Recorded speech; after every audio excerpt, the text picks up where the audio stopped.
What's going on, YouTube? This is Luke with Endless Entrepreneurs, just coming to you with another video.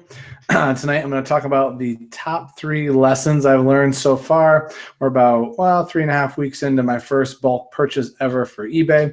Just thought it was a really good point in time to share what I've learned so far, what, kind of the mistakes I've made or the things I wish I would have done differently.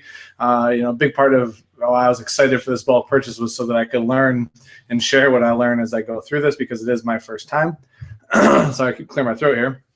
If you're new to my channel, I am a part-time eBayer and a full-time corporate finance analyst. So I build my business in my spare time and document that journey here on this channel. It's a lot of fun for me. I would say I take my eBay business very seriously, as you can tell from the bulk purchase. So I thought I'd come to you guys a little late. It's like 10:40 Eastern time. Normally in bed by now, but I had a basketball game tonight at 8:30, so I'm a little wired right now. Figured it was a perfect time to just unwind and share what's been going on and get a video for you guys. I did commit to do a video every day until I leave for our vacation in Punta Cana in June. So just trying to stay true to that promise. Hi Anna, thanks for stopping in. Hi Love Mad Girl and Crafty Reseller. Anita's there. Hey Drummer. Better Barbie. Yeah, you caught me live. Thanks for stopping in, Better Barbie. Excuse me, sorry about my throat there. It was a pretty eventful basketball game, so still just recovering. All right, so I'm gonna let people filter in. We're at about 30 watching live. Hi Hillbilly Pearl, like that name, that's cool. All right, so far I'm a little tired. R1's a little tired. I just played a basketball game. We only had 1 sub, so I didn't get to come out a whole lot. I'm a little spent right now. Just recovering, and unfortunately after the basketball I'm just so wired that I can't go to sleep. So Anita said she's working and listening. Very cool. Working on your eBay business or working? Hey, Classy Souls, thanks for stopping in. All right, we got 40 watching. So I'm going to jump in, guys. I've been actually making some really good progress on my palette. I'm pretty pumped about it. Listed a ton today after work, listed some before work. Then I went to a basketball game, came back, figured I'd do a video with you guys, and I'm going to be up early at it again tomorrow morning. And then pretty much this whole Memorial Day weekend, I'm just going to be powering through. So pretty exciting. Drummer, just to answer this question, yes, we won our basketball game. Unfortunately, we did not, as our first loss this season. We were a little shorthanded, missing some of our really good players. So I lost by 10, so it was a battle, but it came out on the short end. And you just said both eBay and medical charting. Oh, very cool. Multitasking, I like it. And I just said he hit 600 listings. That's awesome. Great job. All right, so let me jump in here, especially for people new watching. Just want to make sure I get in the content. I'm just opening up my phone. I've got some notes here so I don't lose my spot. So the first thing I've learned as I've been powering through here, which I'm pretty excited about, it's just kind of the progress I'm making. I'm approaching 1,000 listings from the pants, which is pretty awesome. But the first thing I really realized, and next time if I purchase, I need to keep this in mind, is that space actually matters. So like I got so excited about the purchase, and I'm not regretful that I bought it or anything like that. I just, in retrospect, I estimated that I didn't need a ton of space to process it, and in reality, not having the adequate space slows me down so much in processing and getting things listed. Like this bulk order, realistically, with how well it's sorted and how many like items there are, really shouldn't take that long to get through had I had the appropriate space to break all boxes down, sort into all appropriate piles, colors, sizes, styles. If I had had the right space to do that from the beginning and break down all 4 pallets and sort and then just list straight through, I mean, I think I could have done it in like 2 weeks. Like, and that's not an overestimation, but unfortunately, if you guys saw some of my earlier videos, I literally had like a 6x6 little spot left in my garage to process that first pallet with. So I was packed in there trying to get things moved, trying to get through as many boxes as I could, 1 box at a time, get them out the door, get into my storage unit. So, I think that I would highly recommend to anyone who's thinking about getting a bulk purchase that have enough room to set up multiple tables so that you can sort the items. And I would say like per 1,000 items, if we're just talking clothing, just generally, I mean, you really should have like a 10 foot by 10 foot square empty space for each 1,000 items. So, I mean, I really do not have the right space for the size of the order I had. Doesn't mean I'm not going to make it happen. It doesn't mean it wasn't worth it. I just, in retrospect, wish that I had thought about that a little more.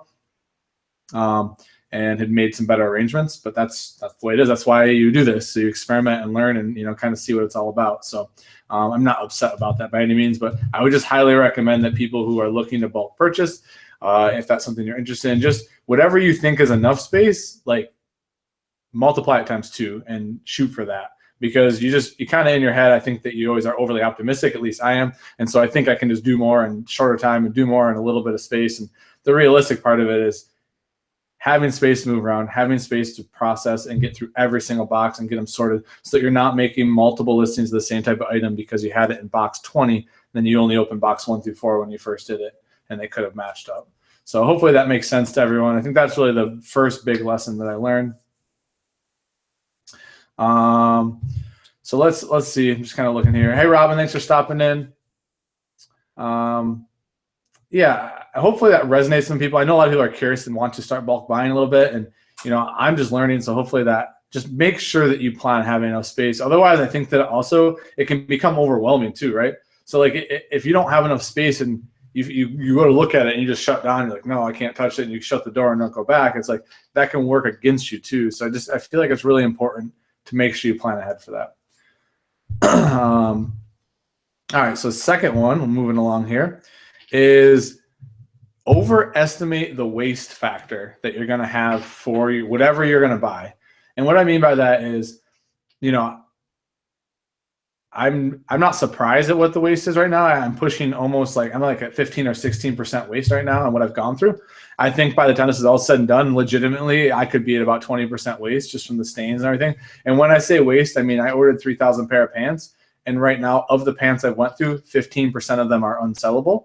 And when I say unsellable, I mean not as the new without tags that I planned on selling them for. I had estimated in my head, I thought about 10% would be waste, and I think I underestimated. And so yeah, it's kind of, I don't know.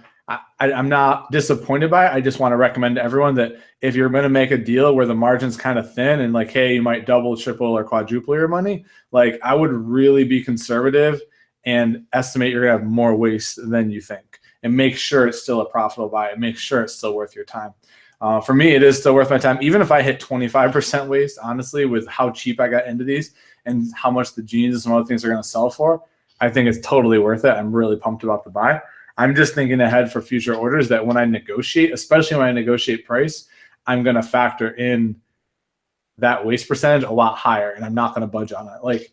And now that I have experience, it'll be easy for me to go to a seller and be like, hey, I understand what you're saying, but I just ordered 3,000 pair of pants. I went through them. I was at 25% waste, 20% waste. So unfortunately, I'm not comfortable estimating anything under 20%. So you're going to have to come down on price to factor that in. And I think that knowing that gives you great leverage. And I think that if you're on your first buy, I would say, hey, I know someone, and they don't even have to know, right? I know people who are buying in bulk, and this is what they're coming in at for these type of items. So unfortunately, this quantity, you need to come down for me.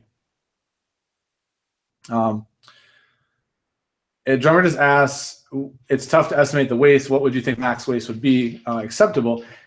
Honestly, it just depends how cheap you're getting into it and how much they'll sell for, right? If the numbers are right and 50% waste, you still make a ton of money even for the processing time, then you go for it. But I just think that you need to factor it in. When I went and looked at this, I was factoring in $1.15 at 3,000 pairs, and I was doing the profit off 3,000. And then I backed out 300 pairs, my 10% waste, and calculate off that to make sure it's still profitable. So I'm saying what I wish I had done, and it doesn't matter, but I wish I had said to him, no, 600 or 700 pair are going to be garbage out of this. I just know that from experience. So we're going to negotiate based on 2,300 pair, not 3,000. And that's the angle I should have taken, and which I will in the future for sure. I still can discount the items, guys. You're absolutely right. It just comes down to if the time is worth it, or if it's worth it to just donate and get a write-off. And I need to talk to my accountant and just look at that, because when you can donate them at fair market value, it could be more advantageous for my time to just donate them and get the write-off, because there is still a donation value, because they are still wearable. And when I say waste, I mean some of them have a really tiny stain on them like this. And to me, that's waste, because I'm selling these new without tags to get the price I want. It's not worth it for me to list them and sell them for $8 and $9 at a discount. So that's just where I need to figure out what's worth my time. And yeah, guys, when you think about selling discount, I don't disagree with anyone, but you also have to think about what's worth your time, right? So to process, let's just say I get 500 pair of waist. To process and list 500 pair of discount where I'm barely making $4 or $5 profit per pair, the amount of time, is that worth it for me? Or is it better off donating them at $4 or $5, whatever the goodwill fair market value is, and getting that as a write-off, right? You got to think about the time invested or to a worthy cause. So it's just, you got to kind of weigh it out, and it's different for everyone. There isn't a right answer. It's just a right answer for you in the situation you're in. So just something to think about. Mike A said, why don't you list wholesale lots if you have so many units? For me, when I bought this, I bought it for the intentions of bulking up my inventory. My whole plan is I want to bulk up my inventory as big as I can heading into like the last 4 months of the year, just because I think I'm going to have a huge sell-through when we get towards that, especially because these are kind of new without tags items. A lot of them are new with tags items. And I'm not worried about selling them fast. I'm just worried about getting them listed, getting them up there, getting them processed and out of sight, out of mind, so they can sell off, over the next 12 months or so. So that's just kind of my plan on that. All right, let me see what else is here before I jump into my last point. Joy Close said, I've wondered if anyone has tried the high volume, low margin game, $4 profit at 50 per day is still $6,000 a month. Yeah, Joy. And so a couple comments on that, right? So there's absolutely nothing wrong with that. I think that people, if you have the staff to do it, or even your own time, or your tandem, and you can do that, and that's enough income for you, and that's what you want to do, then you can do that. Like, there's no reason why you can't. It's a perfectly acceptable model. For me, it doesn't fit my lifestyle, and it doesn't fit what I've got going on. Because I work full time, I need to stock up on higher end inventory that's going to sell for a bigger margin, because I don't have the time on the back end to ship out 50 items per day. Like, the amount of time it takes to package and label 50 items is a really long time. Like, people underestimate that all the time on how long it takes to ship these items. If you're spending 3 hours a day shipping, right, and I'm working full time, I don't have the time to invest in that. So it depends on the model that fits your lifestyle and what you're trying to accomplish. For me, I'd rather get high margin stuff, stock it up, I'm paying like 70 cents per square foot to store all of it, and I'm paying 10 cents a month at a listing up. I'd rather wait for it to sell. It takes 3-4 months longer, but I make 300 to 400% more than a quick flip. Drummer decided I just got 2 lined LL Bean jeans, need to list them quick. Yeah, get those up. I don't have much up yet, Drummer. If you get them up, I'm sure they'll sell. And Joy Chloe, I'll also say, just to add on to that, if you're just starting out and you're trying to build capital, I honestly think the low prices, like doing a low margin game, isn't a bad idea. It builds feedback, it builds capital, and you can snowball it back into your business. So I think everyone has a model that works for them at a point in time. I don't think you should discount or discredit any model, because it needs to fit what you're looking for. Hey, Casey, thanks for stopping in. Casey's trying to wear me down. He's scared of that romper. Casey, actually, I'm tired because I just had a basketball game at 8:30, so I'm actually a little wired right now. I'm not tired, and we lost, so I'm a little disappointed. The competitor in me is kind of ticked off. So I didn't play very well on top of it, which is Casey said, I'm going out partying all weekend. Good thing I know a bunch of stuff to list. Yeah, except Casey, I'm excited to list it. It's okay. I mean, the reward is well worth it. Anita just asked a great question. She said, are you measuring each pair of pants? So what I'm doing is, just to describe my process again, is I'm sorting them all into like styles and colors. So like, for instance, I'll get a stack of 10, comfort waist, LL Bean, men's XL, beige dress pants. I will take one picture of one, stack them, measure them once, just one pair, and then I'll list all 10 all at once in one multi-quantity listing. So it's saving me tons of time. And Casey would be really sad right now if he saw my garage floor and how well everything's sorted and how quickly things are getting listed. But we'll wait till after Memorial Day. I'll let Casey have a really fun weekend partying, and then I'll let him open up my my eBay store and just see how many I listed come Tuesday morning. All right, so I'm going to get to the last point here, just so I can wrap up, make sure I get kind of the things I've learned. So the first one I said was that space matters, and a lot more than I ever thought. The second one was that you need to overestimate your waste when you make your purchases. And then the third one is build up your systems and plan them out, implement them in the beginning. it'll save you so much time on the back end. And this kind of, and this is, sorry, Thor's right here. But this ties in with kind of the first one, that space matters. And, you know, thinking about your process is, had I'd set up more of a big long line of tables where I could have sorted tons of boxes and then processed them in chunks at a time, I would have been moving through it so much faster. And I didn't think about that as much in the front end. I didn't develop that process out well enough, and it really slowed me down my first like 4 or 5 days listing. Like I was not effective as I should have been, and the amount of hours I spent listing those was actually kind of sad. Like at first it's like, oh, it's going so fast, but now looking at how fast I'm listing them compared to those first 4 days, I'm like, man, if I had just taken an extra 3 hours in the front end, got my systems right, moved some boxes in the living room or something, got extra space so I could sort better.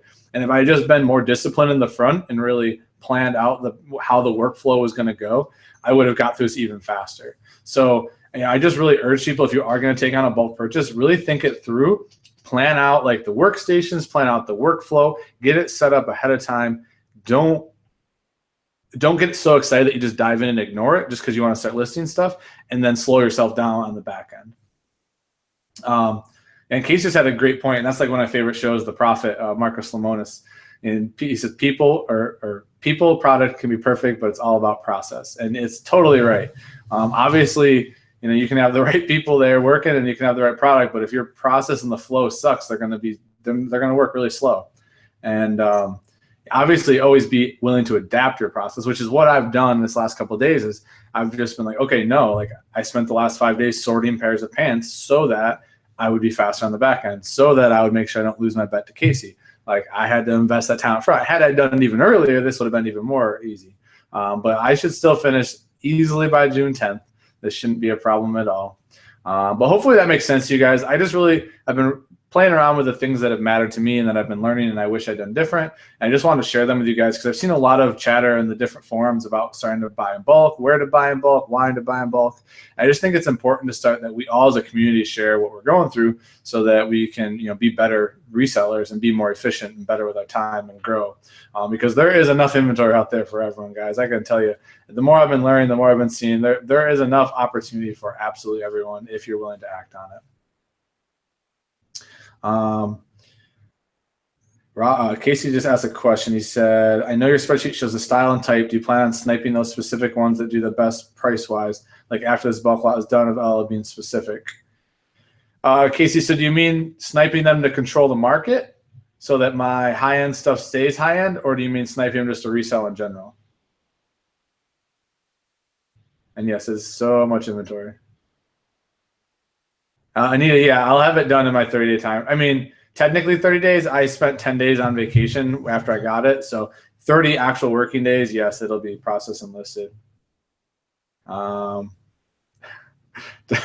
Deborah said, Casey, doesn't matter who wins. I'm just looking forward to seeing you or Luke in a romper. Well, it's not going to be me.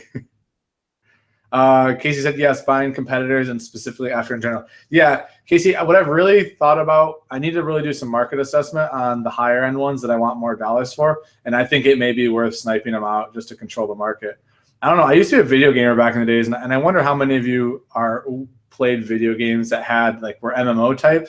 So like World of Warcraft or EverQuest. Any of those. I used to play those, and they all had auction houses. And one of the neat things that I learned about that was just, if you control a specific item in the whole game, you control the price because you pretty much set demand.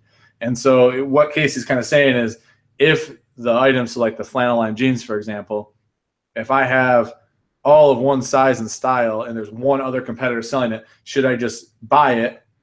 And then that way I control the market again. And so I think that is something I really should look into doing. And look, everyone's starting to jump in here. Yeah, everyone's played a different game, it seems like. But it is really similar. It's kind of funny. It's really, really similar to some of these games you play. The economy works the same way, especially eBay. I mean, it's a supply and demand issue. That's all it really is when you boil it down to the bottom. So yeah, hopefully this is helpful to everyone. In about 2 minutes, guys. We got 101 watching. Really appreciate everyone stopping in, especially this late. I mean, it's late for me. I guess it's early for most people. I'm just kind of an old man. But I just couldn't sleep, man. After basketball, I'm just completely wired. I'm probably going to go list some pants, too, after this, just to get a few more done. Any other questions, guys, before I wrap up? Kyle said, when is it best to do a 30-day listing versus buy it now or auction? Okay, so a 30-day listing is buy it now. So it's a fixed price, Kyle. I think if you're selling a commodity item that there isn't going to be a bidding war over, you should always do fixed price. So pretty much the large majority of clothing, you should do buy it now. If you're a newer seller, I would recommend 30 days so that you can adjust your prices every 30 days if need be. You can kind of react to whether they're selling or not, look at the views. So I think that 30 days as a beginning seller especially. I have just recently, especially since getting into multi-quantity listings, I've switched everything to good till canceled, and it's a buy it now with best offer. And that's how I run my whole store right now. It is good till canceled, buy it now, best offer, and I run a 20% off sale every 2 days that expires every 2 days just to kind of create some urgency with buyers. So hopefully that helps and answers your question. Luke Star Flipper. Casey says he has to go trademark that ASAP. You can buy it from me later. Yeah. I was surprised actually when I got my website name. I didn't think at all. I hadn't thought ahead to like get it. I didn't think it would be available. So I was pumped. It's weird how many website addresses and things are bought out. Thanks, Casey. Appreciate the shout out for the likes. Yeah, if you guys are enjoying this, please hit that like button. I'm going to wrap up and get to bed here. Hopefully I answered everyone's questions, and hopefully this was helpful content. Looking forward to this weekend. I'm looking forward to just grinding this whole weekend, honestly. I get pretty excited when I get to just put in a ton of work. Sounds really twisted and weird, but it's way better than sitting at my desk and looking at spreadsheets all day. So pretty excited just to work and hopefully hang out by the pool a little bit, and it should be good. Have an awesome night, guys. Thanks for stopping in, Casey. And thanks, everyone, for watching. Really appreciate it. Have an awesome night, guys. Hope that May is crushing for you guys and finish out the month strong. See you.